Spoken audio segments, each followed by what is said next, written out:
आज हम लोग बात करने वाले हैं द्वारका एक्सप्रेसवे के बारे में। हाल ही में इस एक्सप्रेसवे ने काफ़ी सुर्खियां बटोरी है।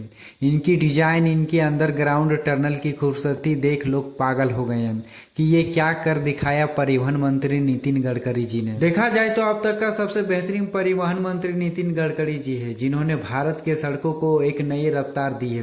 भारत के चारों तरफ एक्सप्रेसवे ही बनाए जा रहे हैं। फिलहाल अभी हम द्वारका एक्सप्रेसवे के टॉपिक में चर्चा करेंगे। प्रधानमंत्री श्री नरेंद्र मोदी ने 17 अगस्त 2025 को इस राष्ट्रीय मार्ग परियोजना का उद्घाटन किया। इसकी लागत 11,000 करोड़ रुपए बताए गए हैं। चलिए अब जानते हैं कहां से होगी द्वारका एक्सप्रेसवे की शुरुआत। इस परियोजना का सबसे बड़ा लाभ गुरुग्राम के लोगों को होने वाला है। इसके अलावा द्वारका और वसंत कुंज और आसपास के क्षेत्रों के निवासियों को भी फायदा मिलेगा। गुरुग्राम से फरीदाबाद, मानेसर, सोनीपत, पानीपत और चंडीगढ़ जैसे शहरों से आने जाने वाले यात्रियों के लिए यात्रा समय में कमी आएगी। इसके शुरू होने के बाद धौला कुआं से आने वाली गुरुग्राम की रोड का 25% ट्रैफिक कम हो जाएगा।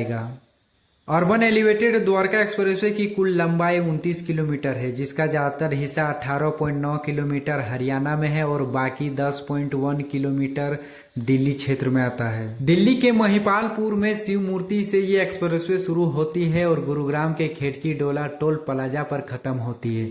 यहीं सबसे ज्यादा जाम देखने को मिलता था। किन इलाकों के लोगों को होगा खास फायदा?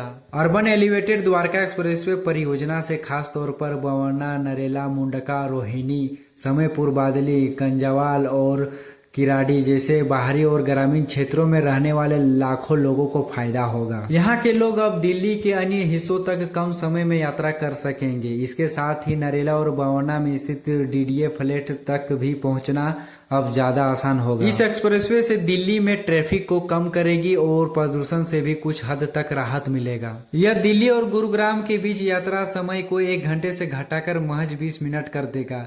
रोजाना दिल्ली और गुरुग्राम आने जाने वाले लोगों के लिए यह एक्सप्रेसवे किसी तोहफे से कम नहीं होगा। इस एक्सप्रेसवे की खास बात यह है कि 5.1 किलोमीटर लंबी 2 खंडीय सुरंग का निर्माण किया गया है और सुरंग के अंदर की कलाकृति को देखेंगे तो आपको विश्वास ही नहीं होगा कि ये भारत का सुरंग है।